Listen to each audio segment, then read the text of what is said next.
mas que o Senhor nos ajude, que o Senhor nos abençoe.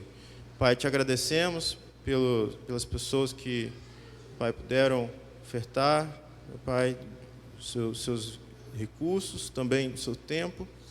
Deus, que o Senhor os abençoe, que o Senhor os faça, meu Pai, prósperos, que o Senhor continue, Senhor, abençoando as suas vidas, meu Pai, em todas as áreas. Que o Senhor continue, meu Pai, fortalecendo a tua igreja, para que possamos, numa só fé, numa só comunhão, num só batismo, possamos continuar rendendo glórias e aleluias ao teu nome, dia após dia.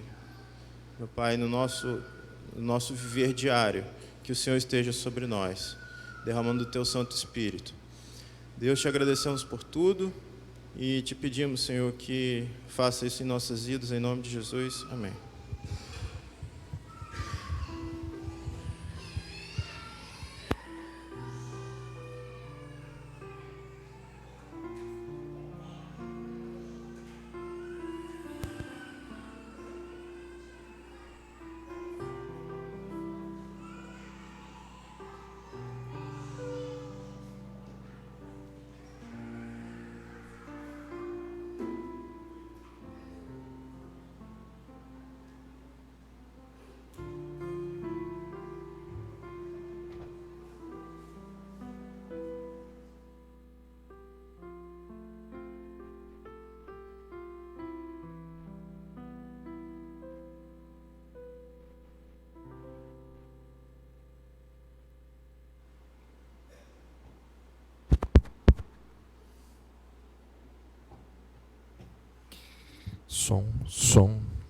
Som.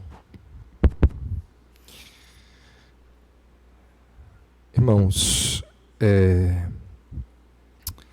antes da gente passar o texto bíblico, o Vitor, acho que o retorno aqui pode aumentar um pouquinho. Som, não estou me ouvindo muito bem.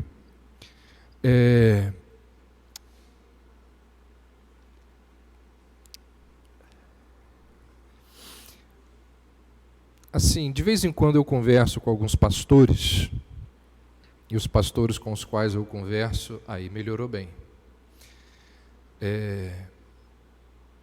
São da linha reformada. Eu tenho poucos amigos que não são pastores reformados.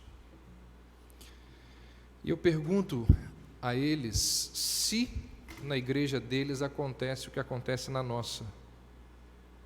E isso me dá um pouco de alívio. Porque lá também acontece as coisas que acontecem aqui. E eu percebo que ultimamente nossa igreja está extremamente, assim, fria, cada um para o seu canto. Muitos, não todos, indiferentes, estão nem aí para o culto. Claro que temos pessoas que valorizam, estão aqui. Então eu queria pedir a você, para que você me ajudasse a orar pela nossa igreja. A igreja não é minha, a igreja é nossa. Então nós precisamos orar pela nossa igreja. Os nossos cultos de oração são vergonhosos, em quantidade de gente que poderia estar aqui e não está. Então eu queria te convidar, na verdade, te conclamar a você me ajudar a orar pela nossa igreja. Então as igrejas, elas têm fases, né? Eu não sei, assim, dar um diagnóstico do porquê disso. A gente tem algumas suposições. E quando eu converso com os pastores sobre isso, eu pergunto assim: o que você me aconselha? Você precisa orar. Porque quem muda o coração das pessoas é Deus. Não é o que eu falo. Então eu queria pedir a você que, sinceramente, você na sua casa me ajudasse em oração pela nossa igreja. Vocês podem perceber que nós temos um número enorme de pessoas, que faltam constantemente aos cultos. Então isso não é bom sinal. Então eu queria te pedir, mais uma vez, ore pela nossa igreja. Vamos, antes de ler o texto bíblico, vamos orar, né? Já que eu estou falando sobre isso, vamos orar, pedir que Deus nos ajude sobre essa questão. Pedir que você ore aí, daqui a pouco eu vou conduzir a nossa oração.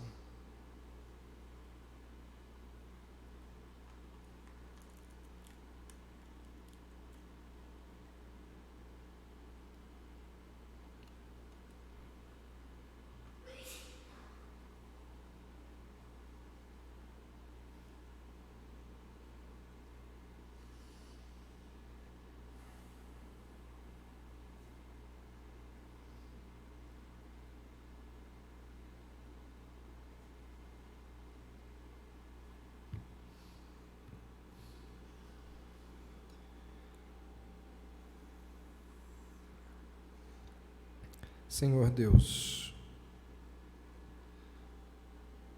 quando nós falamos esta palavra à igreja e percebemos algumas situações complicadas, algumas situações que devem ligar o nosso alerta, algumas situações que nos mostram que algumas coisas não vão bem. Existe, ó Deus, entre muitos, indiferença. Existe no coração de muitas pessoas um sentimento que não é nobre, não é salutar,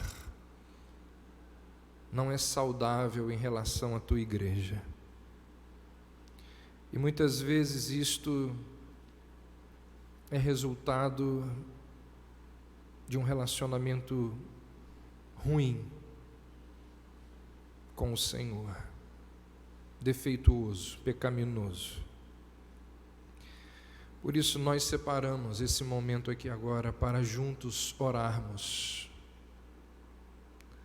e pedirmos ao Senhor por aquelas pessoas indiferentes, descrentes, desanimadas,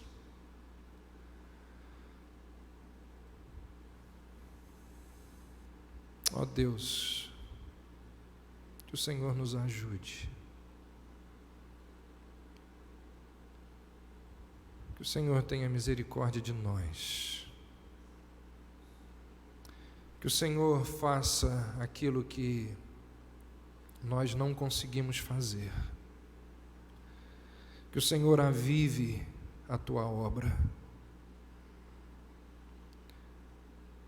Quando as pessoas trocam, ó Deus, o culto, o ajuntamento solene, por quaisquer outras coisas, quando a tua igreja não para orar junta, ó Deus, e tantos outros sintomas, que o Senhor nos ajude, que o Senhor tenha misericórdia de nós, que o Senhor desperte os corações, as mentes, a vontade do teu povo.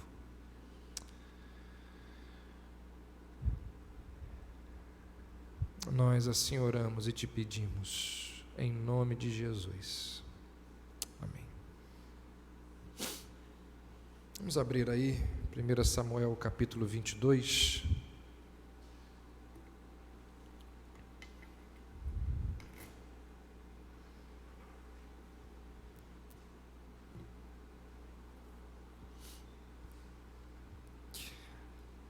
Existe um narrador brasileiro, um camarada que narra futebol e alguns outros esportes, chamado Milton Leite. E os narradores, alguns deles, eles possuem alguns jargões que eles utilizam ao longo da sua profissão. E esse narrador, quando ele vai descrever um jogador ou um time que passa por um mau momento, ele, assim, na sua fala, ele vira e diz assim: que fase? Que fase? É algo que ele criou e que ficou famoso.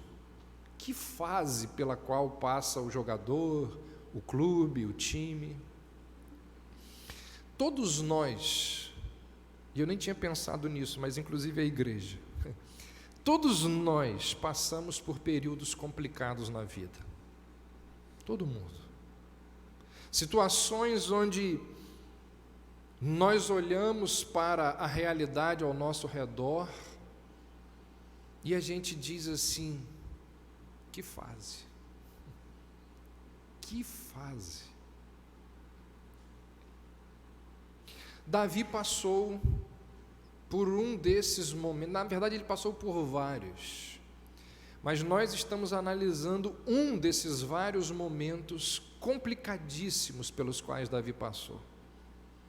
Momento extremamente conturbado na sua vida.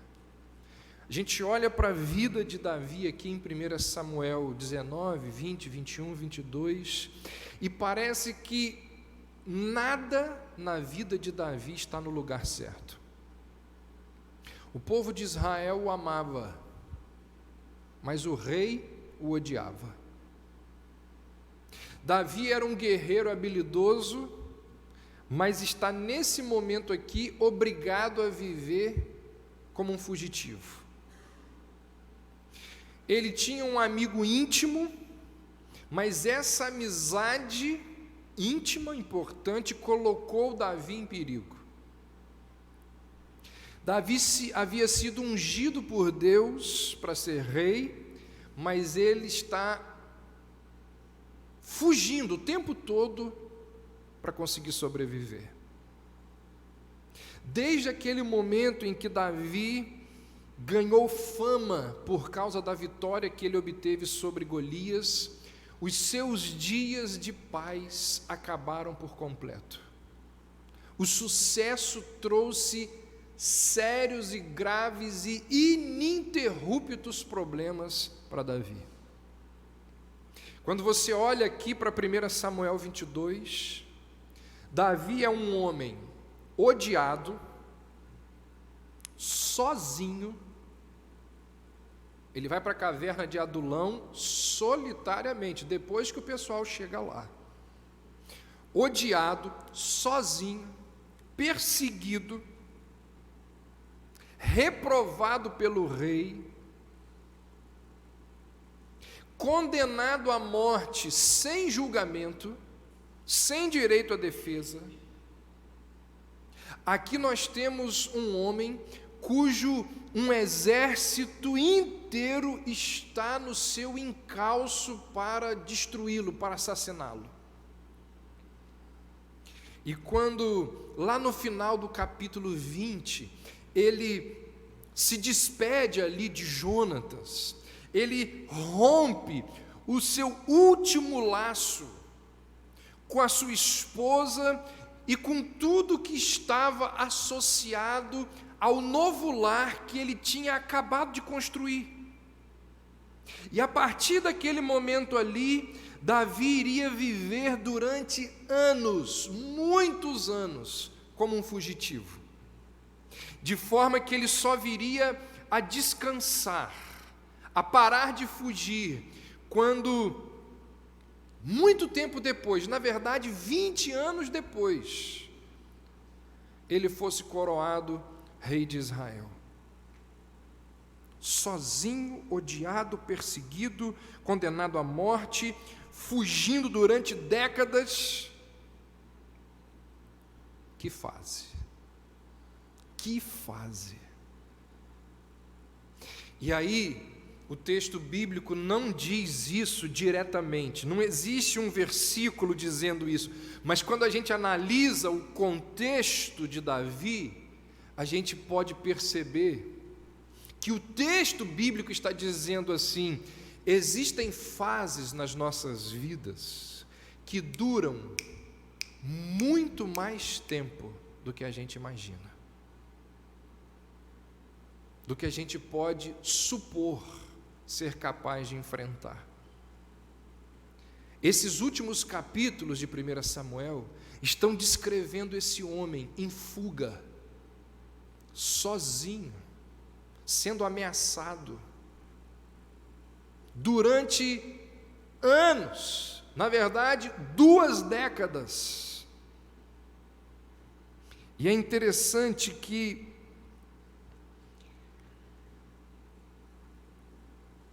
a presença e a intensidade desses períodos na vida de uma pessoa não significa que Deus tenha abandonado essa pessoa, porque Deus está aqui o tempo todo ao lado de Davi. Deus está aqui o tempo todo controlando, livrando, auxiliando, abençoando Davi. Na verdade, esta talvez tenha sido a fase na vida de Davi que Deus mais trabalhou em sua vida. De forma que problemas, dificuldades não significam necessariamente que Deus tenha nos abandonado. Assim como aqueles que estão sem problemas, assim como aqueles que estão vivendo momentos extraordinários na sua vida, não significa necessariamente que Deus esteja abençoando. Então, quando a gente olha aqui para esses momentos aqui da vida de Davi, nesses 3 capítulos, nós percebemos que existem fases nas nossas vidas que elas duram muito mais do que a gente imagina, do que a gente é capaz de prever. E aí, como que a gente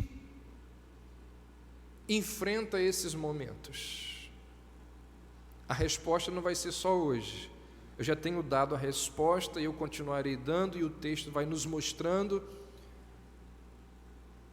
Uma delas, como nós vimos na semana retrasada, é com oração. Oração nos ajuda a enfrentar e a passar por essas fases. Quando você olha aqui para esses 3 capítulos, 19, 20 e 21, a descrição que o autor bíblico faz de Davi, ela é muito diferente e ela quase que não nos permite lembrar daquele jovem ousado, corajoso, que ousadamente enfrenta o Golias. Porque quando você olha aqui para o Davi, nesses 3 capítulos, você encontra aqui um homem extremamente medroso, cheio de medo, fugindo, acuado.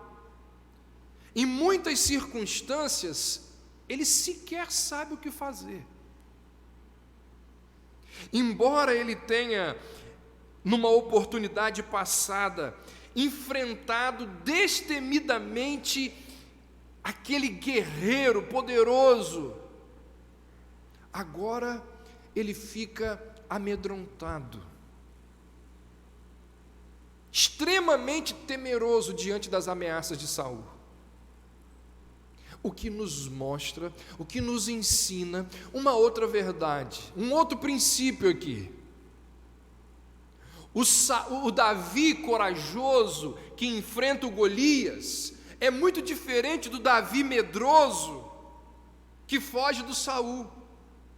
O que isso nos lembra? Que diferentes ameaças tem diferentes influências nas nossas vidas. Às vezes uma pessoa é capaz de enfrentar uma determinada situação de forma honrosa, corajosa, mas essa mesma pessoa não sabe se portar diante de ameaças que aos nossos olhos são menores do que aquelas outras.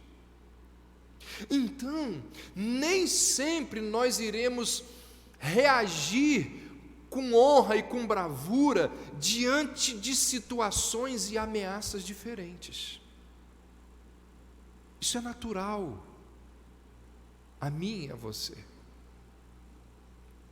Até esse momento aqui da sua vida, até o início aqui do capítulo 19, 18, Davi, ele sempre esteve acostumado a lutar e a destruir e a liquidar os seus problemas. Por exemplo, quem era o urso? Quem era o leão para Davi? Foi lá e destruiu. Matou os leões, matou os ursos que ameaçavam as ovelhas. Corajosamente. Quem era Golias? Golias era um incircunciso filisteu que estava ameaçando o povo, e ele vai lá e diz: eu vou acabar com você. Quem era o leão, o urso e o Golias para o Davi? Quando os regimentos filisteus, o exército filisteu ameaçou o povo, Davi foi lá corajosamente e lutou contra os filisteus e os venceu de forma honrosa. E quando ele volta para casa, as mulheres dizem assim: Saul matou milhares, mas Davi 10 milhares, mostrando a capacidade, a coragem com a qual Davi venceu os filisteus. Essa é a descrição que vem sendo feita do Davi. Mas agora, pela primeira vez na vida, Davi, diante de uma ameaça diferente, precisa fugir. E aí ele foge.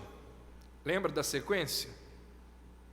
Foge para Nob, depois ele foge para Gate, depois ele vai para a caverna de Adulão, depois ele vai para Moabe, depois ele vai para Herete, vai só fugindo, fugindo. Nem sempre nós iremos reagir com honra, com bravura, diante de situações diferentes. Semana retrasada, nós vimos que quando Davi está em Adulão, na caverna de Adulão, juntaram-se a ele pessoas insatisfeitas com o reinado de Saul.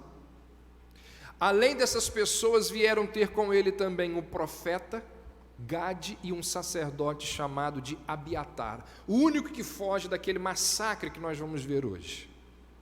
E ali na caverna de Adulão, Deus começa a trabalhar em Davi. Deus vai restaurar Davi. Deus vai impedir que Davi permanecesse naquele caminho de destruição no qual ele estava trilhando. Que se ele continuasse ali, certamente que o fim dele não seria bom, seria semelhante ao de Saul. Isso foi o que nós vimos na semana retrasada, aqui no início do capítulo 22. Agora eu quero convidar você a olhar para a segunda parte desse capítulo, que nos mostra o que Saul faz com os sacerdotes de Nob por causa da ajuda que um daqueles sacerdotes, chamado de Aimeleque, ofereceu a Davi. Você deve se lembrar, nós vimos isso algumas semanas atrás. Na sua fuga, Davi para numa cidade chamada de Nob, pede ajuda a esse sacerdote. Ele se alimenta, ele pega a espada de Golias, e ali, naquele contexto ali, tinha um camarada que era um dos servos de Saul, e ele ouve, e ele vê, e ele presencia o que está acontecendo ali. E agora a gente vai entender o porquê dele ser mencionado lá. Vamos ler aí. partir do verso 6. Ouviu Saul que Davi e os homens que o acompanhavam foram descobertos. Achando-se Saul em Gibeá, debaixo de um arvoredo, numa colina, tendo na mão a sua lança e todos os seus servos com ele, disse a todos estes: ouvi, peço-vos, filhos de Benjamim, dar-vos-á também o filho de Jessé, a todos vós, terras e vinhas, e vos fará todos chefes de militares e chefes de centenas, para que todos tenhais conspirado contra mim? E ninguém houve que me desse aviso de que meu filho fez aliança com o filho de Jessé, e nenhum dentre vós há que se doa por mim e que participe que meu filho contra mim instigou a meu servo para me armar ciladas, como se vê neste dia. Então respondeu Doeg, o edomita, que também estava com os servos de Saul, e disse: vi o filho de Jessé chegar a Nobe, a Aimeleque, filho de Aitube, e como Aimeleque, a pedido dele, consultou o Senhor, ele fez provisões e lhe deu a espada de Golias, o filisteu. Então o rei mandou chamar Aimeleque, sacerdote, filho de Aitube, e toda a casa de seu pai, a saber, os sacerdotes que estavam em Nobe. Todos eles vieram ao rei. Disse Saul: ouve, peço-te, filho de Aitube. Ele respondeu: eis-me aqui, meu senhor. Então lhe disse Saul: por que conspiraste contra mim, tu e o filho de Jessé? Pois lhe deste pão e espada, e consultaste a favor dele a Deus, para que se levantasse contra mim e me armasse ciladas, como hoje se vê. Até aí. Se você observar a autoridade que Saul tem sobre os seus servos, ela está desaparecendo. Do verso 6 ao verso 8 mostra isso. Os oficiais de Saul sabem do que está acontecendo, sabem onde Davi possivelmente está e não falam nada para ele, é o que diz o verso 8. Lá no verso 17, Saul vai mandar esses camaradas matarem os sacerdotes, e eles dizem assim: eu não. Isso, num contexto absolutista, é impensável. Essas pessoas que desobedecem à ordem de Saul, elas poderiam morrer. Olha o que diz aí o verso 17: disse o rei aos da guarda que estavam com ele: volvei e matai os sacerdotes do Senhor, porque também estão de mãos dadas com Davi, porque souberam que fugiu e não me fizeram saber. Porém os servos do rei não quiseram estender as mãos contra os sacerdotes do Senhor. Saul está perdendo a sua autoridade. E aí, diante da percepção de que ele está perdendo o seu poder, ele começa a chantagear as pessoas. E aí, ele vira, verso 7, acompanha aí, ele diz: ouçam aqui, homens de Benjamim, será que o filho de Jessé, falando de Davi, dará a vocês terras e vinhas?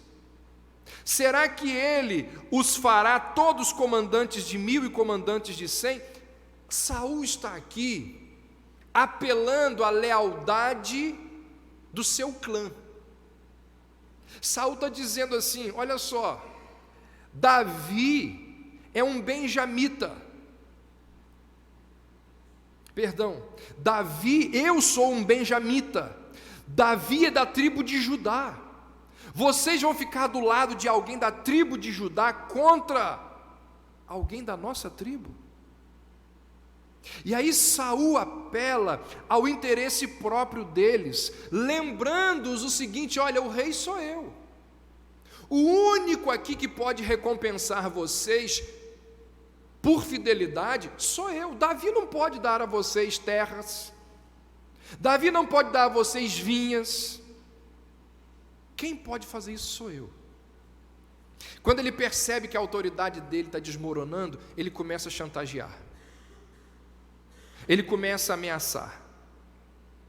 E é interessante que o mesmo texto vai mostrar que Davi consegue atrair homens dispostos a arriscar a vida por ele, enquanto que Saul precisa usar de suborno para manter os seus soldados fiéis a ele. Um contraste absurdo aqui entre os dois. Mas o que Saul faz aqui, anos antes, foi advertido por Samuel. Samuel, quando o povo chegou até ele e pediu para que ele ungisse um rei, Samuel virou para o povo e disse assim: olha só, vocês querem um rei? Esse rei chegará um dia em que ele vai tirar muito de alguns para dar àqueles que são da sua turma. Ele vai explorar alguns em detrimento de outros.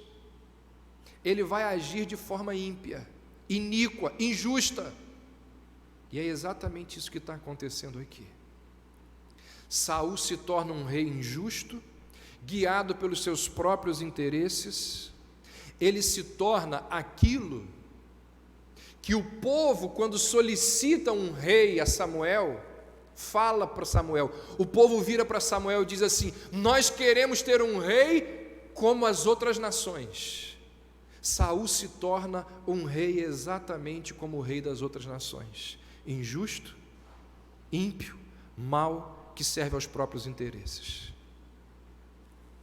E aí, nesse contexto, diz o verso 9 e 10, que no meio daquela insubordinação dos oficiais de Saul, aparece um homem chamado de Doeg.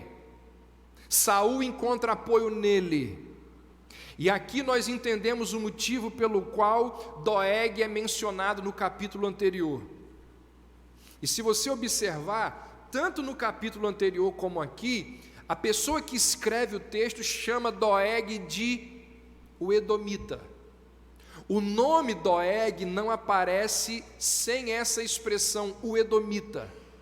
Ou seja, a pessoa que escreve, ela faz questão de mostrar de onde ele é, mostrar que os antecedentes desse homem importam. A pessoa que escreve o texto está dizendo assim: ele é um gentio, ele não é um membro do povo de Deus.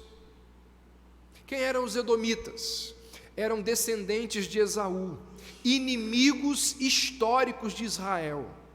Quando você lê a história do Êxodo, narrada lá em Números 20, quando Israel está passando ali pelo território dos edomitas, eles se recusam a ajudar os israelitas.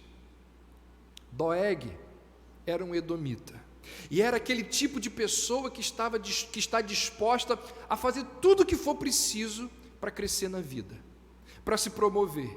Gente que não está preocupada com princípios, com valores, gente que na verdade nem sabe o que é princípios e valores.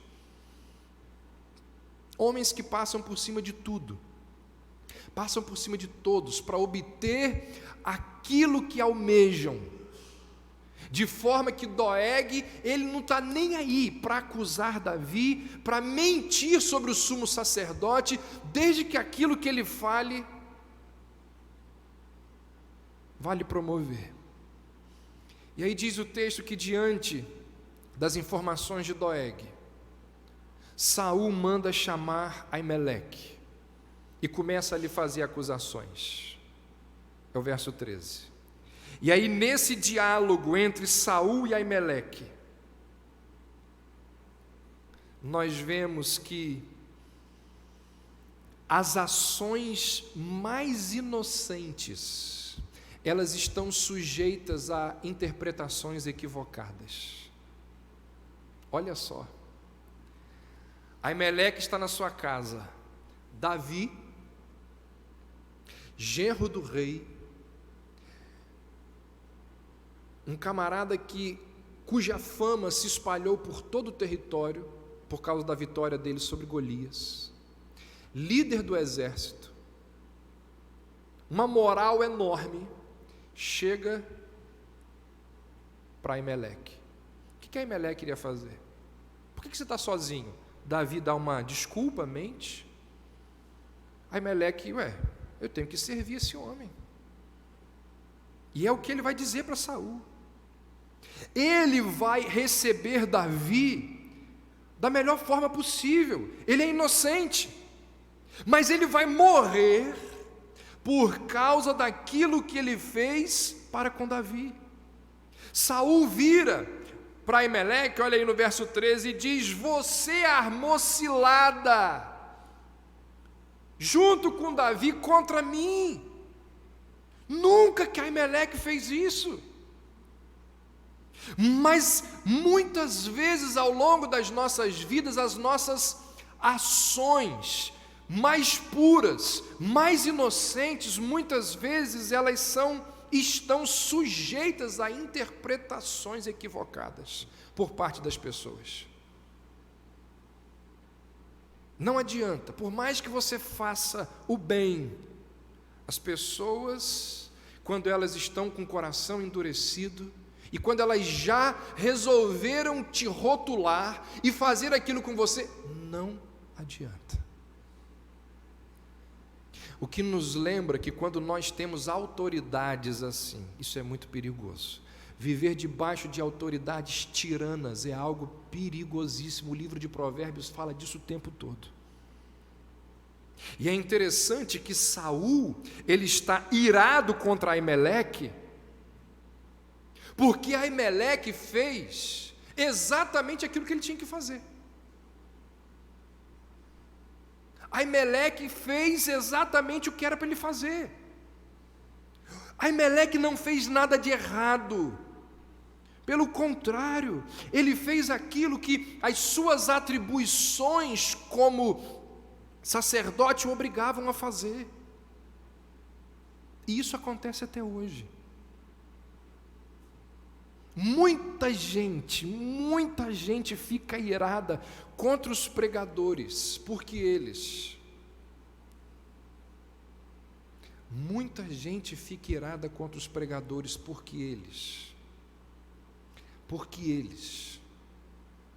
pregam a Bíblia, porque eles simplesmente pregam a Bíblia, e quando a Escritura é exposta, o pecado é confrontado, e as pessoas ficam iradas contra os pregadores que expuseram as Escrituras. Deixa eu te falar uma coisa que talvez assim, claro que você sabe, né? Mas deixa eu só te lembrar. A pessoa que Deus chama para estar aqui,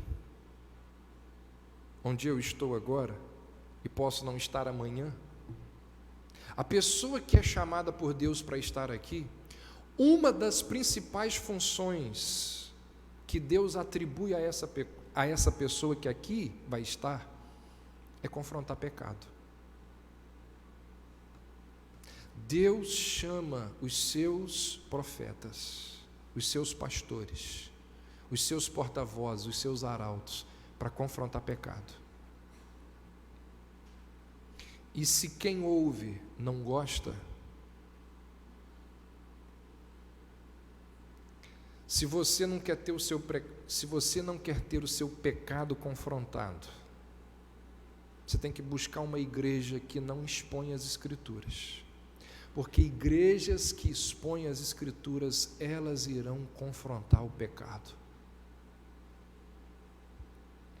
Ainda existe aqui muito enredo, muita história nesse capítulo, mas a gente vai falar delas lá na frente, porque a nossa hora está avançada. Na verdade está acabando, e eu ainda preciso fazer 2 aplicações rápidas. Primeiro, isso tudo que a gente viu aqui em 1 Samuel 22, nesses poucos versos nos lembram? Primeiro, a obsessão com o poder, ela pode distorcer a realidade e fazer pessoas ver inimigos onde eles não existem. Saul se tornou um homem obcecado pelo poder. Quando você vai lendo o texto, você percebe que ele estava disposto a fazer o que fosse preciso para se manter no trono de Israel. E para se manter lá, mesmo que fosse preciso, mesmo que fosse necessário assassinar inocentes sacerdotes do Senhor, ele ia fazer, como ele o fez. Se fosse necessário para se manter no trono, assassinar aquela pessoa que todo mundo em Israel sabia ser inocente, Davi, ele o faria. É interessante que várias vezes ao longo da narrativa, várias pessoas chegam para Saul diante do ódio dele para Davi e dizem assim: Saul,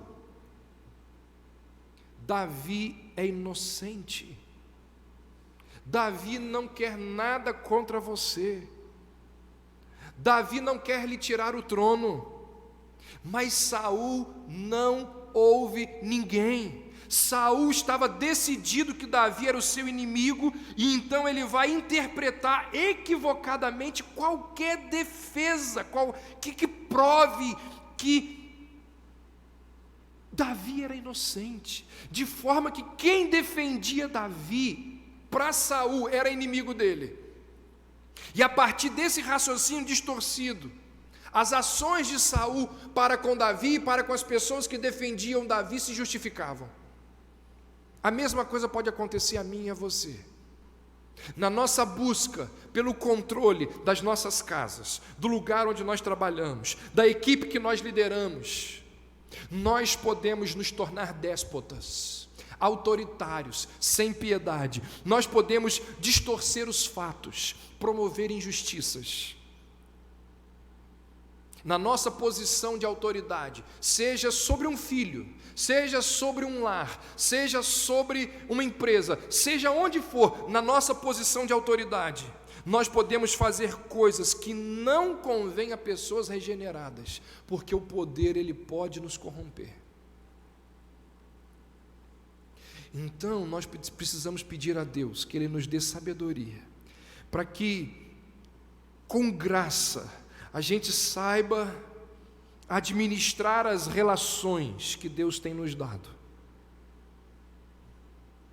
para a gente, diferentemente de Saul, agir com graça e misericórdia, não de forma déspota, tirana, para com aquelas pessoas que estão debaixo da nossa autoridade. Por fim, servos obedientes de Deus podem acabar se opondo ativamente aos propósitos divinos.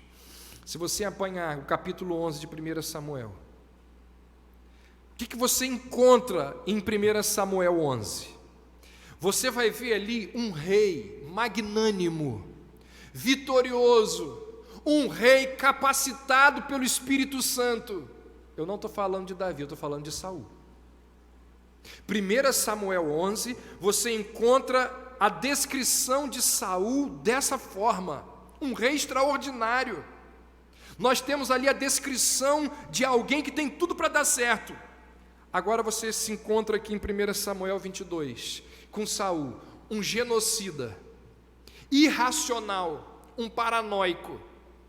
De lá para cá, Saul entrou numa espiral descendente, e ele só vai fazer loucuras, insanidades, e tudo isso que ele faz é alimentado pelo combustível da desobediência. Tudo que Saul faz de errado, ele faz por causa de desobediência, porque ele foi alertado o tempo todo, mas ele continua desobedecendo. E ao invés de se submeter às exortações divinas, Saul vai obstinadamente resistindo às exortações. Irmãos, talvez eu, você, talvez nós não tenhamos o alcance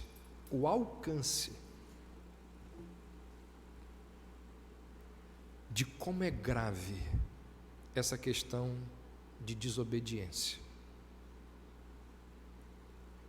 A desobediência é um ato de independência, é um ato de autossuficiência. Quando nós desobedecemos a Deus, você sabe o que nós estamos dizendo a Deus? Eu não quero ouvir o que o Senhor tem para me dizer. Quando você e eu desobedecemos a Deus, nós estamos dizendo para Deus assim: eu não quero ouvir o que o Senhor tem para me dizer. A sua vontade não importa para mim, e eu vou seguir os meus caminhos de acordo com os meus instintos e não de acordo com a sua vontade. Isso é desobediência. Me parece que o que falta na vida de muita gente não é espiritualidade, é obediência. Nós estamos formando, na verdade já formamos, já formamos um tipo de religião onde obediência não é considerado algo essencial. Nós descartamos a verdade de que a vida em Cristo é uma vida de obediência aos seus ensinamentos. As pessoas ouvem as exortações, e como eu disse aqui no início, nós oramos, elas não estão nem aí para isso. Jesus disse assim: vós sereis os meus amigos, se fizerdes o que eu vos mando. Você percebe que em todas as metáforas que Jesus usa para descrever a sua relação com os seus discípulos, existe algo ali que é essencial: obediência. Nós não temos noção da gravidade, da seriedade que é desobedecer às ordens de Deus. Saul tinha tudo para ser um grande rei, mas se tornou um inimigo declarado e aberto de Deus, ativo.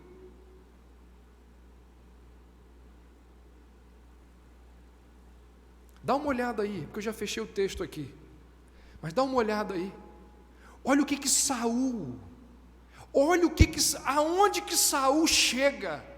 Ele diz aí no verso 17, ele vira para Doeg e diz assim: matem os sacerdotes do Senhor. Ele sabia que os sacerdotes eram de Deus e ele manda matar. Ele assume ativamente o papel de inimigo de Deus. Ele sai da posição de servo de Deus para a condição de inimigo de Deus.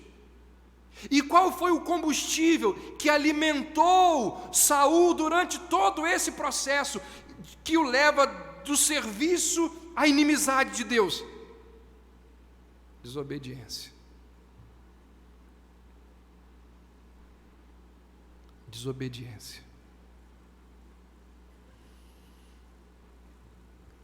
Lá atrás, num episódio que Saul devia fazer aquilo que Samuel mandou, que era matar todo mundo, e ele poupa algumas pessoas, o rei, e aí ele vai dar uma desculpa esfarrapada para Samuel. Samuel vira para Saul e diz assim: Saul, você ainda não percebeu que obedecer é melhor do que sacrificar. O seu problema, Saul, tem a ver com obediência. As igrejas, elas estão cheias de pessoas regeneradas, crente, mas que não é abençoada por falta de obediência. Sabe por quê? Porque quando você pega a Bíblia, você percebe que a maior parte das promessas de Deus nas Escrituras são promessas condicionais. Se você fizer isso, eu vou te dar, mas você precisa me obedecer. Você tem que me obedecer. Saul se tornou um monstro, capaz capaz de mandar matar sacerdotes inocentes, porque ele entrou por um caminho de desobediência. Pergunte para qualquer pai, para qualquer mãe, o que é que ele mais deseja em seus filhos. Você que é pai, você que é mãe, você já respondeu: obediência. O que muita gente não percebe, e eu encerro porque extrapolei a hora hoje. O que muita gente não percebe é que obediência, ela está diretamente relacionada aos afetos. O que mostra que quem não obedece tem afetos não muito confiáveis. Lembra? Não vou enfatizar muito, vou só lembrar, porque muitos aqui já ouviram 1000 vezes essa história. O Rubem Amorese, um presbítero da Igreja Presbiteriana do Planalto, conta num dos seus livros que o filhinho dele, novinho, subiu na mesa, ficou mais alto que o pai, virou para o pai e disse assim: quando eu tiver desse tamanho, o que o senhor vai fazer para eu te obedecer? E o pai virou para ele e disse o quê? Se você me amar, você vai me obedecer, não importa a idade e o tamanho que você tenha. Obediência tem a ver com afeto. Jesus disse assim, lá em João capítulo 14: se me amardes, guardareis os meus mandamentos. Saul não amava a Deus, Saul amava ele mesmo, e por causa disso ele desobedecia a Deus o tempo todo. Lembre-se disso, desobediência é algo seríssimo nas Escrituras, e desobediência tem a ver com afeto. Obediência tem a ver com afeto, e desobediência tem a ver com afetos não muito bem resolvidos para com o Senhor. Que Deus tenha misericórdia de nós e nos ajude diante das fases pelas quais nós passamos na vida. Que Deus nos ajude a entender que para passar pelas fases nós precisamos continuar o obedecendo. Vamos cantar, vamos ficar em pé. Vamos encerrar o nosso culto. Que Deus nos abençoe. Amém.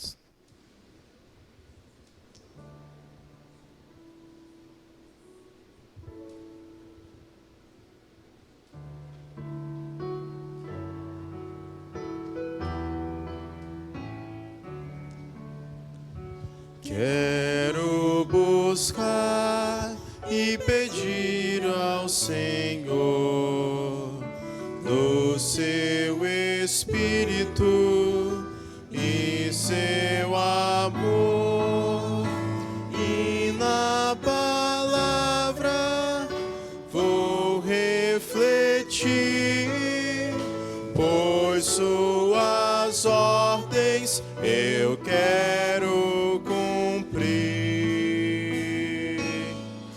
Ó Senhor, vem me me dirigir com fervor,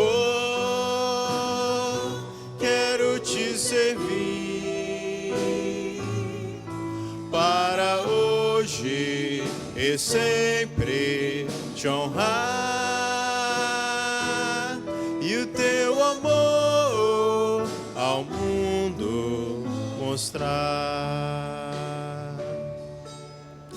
Quero louvar e ouvir o Senhor, o seu Espírito libertador.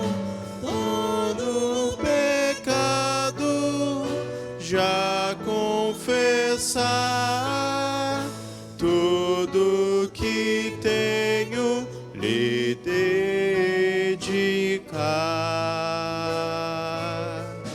Ó Senhor, vem me dirigir com fervor, quero te seguir para hoje e sempre te honrar e teu amor ao mundo mostrar. Quero falar e seguir ao Senhor, ao seu Espírito Consolador. No seu trabalho vou investir e só a Ele amar e servir. Ó Senhor, vem me dirigir com fervor, quero te seguir para hoje e sempre te honrar e teu amor ao mundo mostrar. Ó Deus, que a tua palavra exposta, pregada, possa chegar aos nossos corações, mas também às nossas mãos, à nossa mente, ao nosso dia a dia, aos nossos bolsos, às nossas atitudes. Ó Deus, que venhamos a ser obedientes ao Senhor. Ajuda-nos, porque sem o Senhor nós não conseguiremos. Nós assim oramos e te pedimos, em nome de Jesus. Amém.